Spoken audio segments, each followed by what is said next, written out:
Halo, assalamualaikum. Kembali lagi ke channel Raja Ngarang. Ya, untuk saat ini saya akan mencoba memberikan suatu informasi yang terkait dengan bagaimana sih sebelum corona ini ya, maksudnya sebelum corona ini bagaimana sih situasi ekonomi kita kalau dilihat dari persepsi bisnis ya. Oke, terutama saya yang bergerak dalam bidang tekstil. Kenapa sekarang penjualan untuk tekstil sangat menurun drastis? Nah, ini perlu kita ketahui.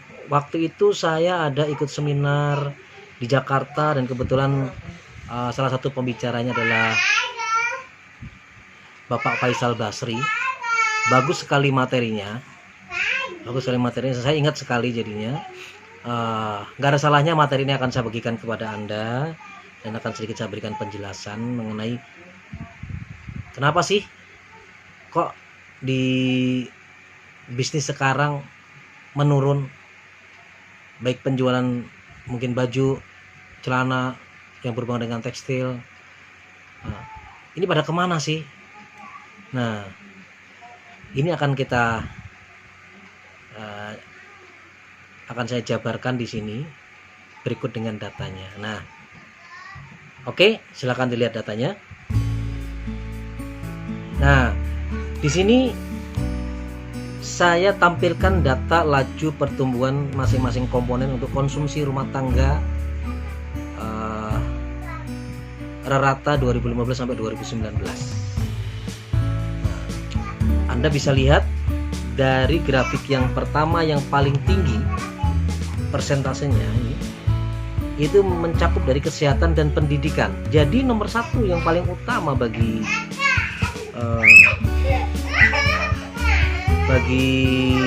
masyarakat kita di Indonesia sekarang ini adalah kesehatan dan pendidikan.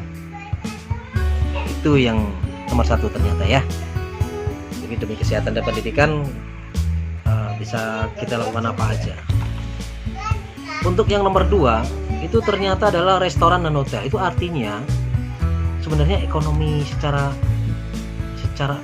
umumnya mungkin orang-orang ini banyak orang yang dari menengah udah berubah ke kelas atas atau yang dari kelas bawah udah mulai menengah ya. Karena banyak sekali orang-orang yang sekarang udah punya mobil dan mereka inginnya jalan-jalan gitu. Nah, dengan jalan-jalan seperti itu akhirnya kan restoran dan hotel jadi hidup. Perlu Anda ketahui, saya kan tinggal di Bandung. Kalau tiap hari Sabtu itu ramai sekali plat B yang ada di Bandung. Itu artinya mereka jalan-jalan. Itu mereka banyak uang, butuh refreshing. Mungkin dengan kepenatan dengan kepenatan kerja mereka, akhirnya mereka meluangkan waktu untuk jalan-jalan.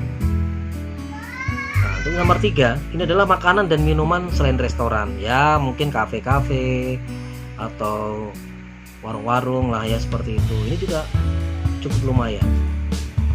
Dan yang keempat adalah transportasi dan komunikasi ya, seperti internet, wifi ya. Salah satu transportasi mungkin adalah mobil, pembelian bensin dan lain-lain. Dan yang kelima, ini pengeluaran konsumsi rumah tangga total. Nah, untuk pengeluaran konsumsi rumah tangga total itu masuk di dalam kategori yang nomor 5. Artinya keempat yang di atas tadi itu lebih diutamakan daripada pengeluaran konsumsi rumah tangga. Ini grafik ya, ini berdasarkan grafik aktual yang ada gitu ya, berdasarkan surveinya. Terus yang nomor 6 itu adalah perumahan dan perlengkapan rumah tangga. Jadi tidak terlalu urgent sekali ya sekarang itu perumahan dan perlengkapan rumah tangga gitu. Dan yang ke-7 itu adalah pakaian, alas kaki dan jasa perawatannya. Coba teman-teman bayangkan, pakaian masuk ke nomor 7. Dan yang seterusnya adalah lain-lain. Bisa dibayangkan, mungkin saya beli baju setahun sekali atau 6 bulan sekali, ya bener juga. sekarang udah nggak jadi prioritas itu yang namanya baju-baju fashion segala macam. Jadi sekarang tidak prioritas, tapi prioritas nomor satu adalah kesehatan dan pendidikan. Ya. Nah, ini adalah data dari Pak Faisal Basri. Jadi secara umum itu terjadi perubahan struktural ya. Nah, kita bisa lihat ini dari hasil reviewnya.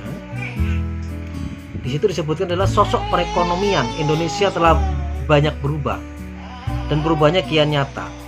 Indonesia sudah lama bukan lagi sebagai negara agraris, namun belum kunjung sebagai negara industri. Satu dasawarsa lalu, Indonesia telah menjelma sebagai negara jasa. Peranan sektor jasa dalam PDB perlahan tapi pasti merangkak naik hingga mencapai 59% pada 2018. Dan jasa ini bisa aja yang namanya Gojek. Semua orang tinggal duduk di manis di rumah, beli makanan via Gojek, beli barang via Gojek, semuanya online. Ya. Makanya penjualan langsung jadi menurun. Jadi hampir rata-rata sekarang peningkatan pada penjualan online. Nah, penduduk yang bekerja di sektor jasa, ini non-tradables, pun sudah lebih banyak daripada yang bekerja di sektor penghasilan barang atau tradables. Masing-masing 55% dan 45% pada tahun 2018. Dan nilai kapitalisasi pasar saham di Bursa Efek Indonesia pada akhir 2018 telah didominasi oleh perusahaan-perusahaan di sektor jasa, yaitu sebesar 57%. Ini mungkin Anda bisa memahaminya ya sekarang ya. Kenapa seperti ini? Terus sektor penghasil barang yang meredup amat kentara dalam perolehan kredit dari perbankan konvensional pada pihak ketiga yang hanya 27% pada akhir 2018. Pada tahun 2018, sektor jasa menyumbang 62% penerimaan pajak, sedangkan sektor penghasilan barang hanya 38%. Nah, teman-teman semua, inilah yang saya ingin share kepada Anda semua. Ini adalah data atau waktu itu saya ikut seminar di tahun 2019, ini sebelum ada corona seperti sekarang ini. Nah, kalau membahas tentang corona sedikit-sedikit ya, perkembangan corona nanti akan saya jelaskan di part yang kedua. Oke, semoga bermanfaat dan menjadi wawasan bagi Anda. Saya sudah senang. Jadi sampai ketemu lagi di Raja Ngarang, tukang ngarang, tapi kadang-kadang benar, kadang-kadang kalau salah ya bohong. Oke, sampai jumpa. Assalamualaikum warahmatullahi wabarakatuh.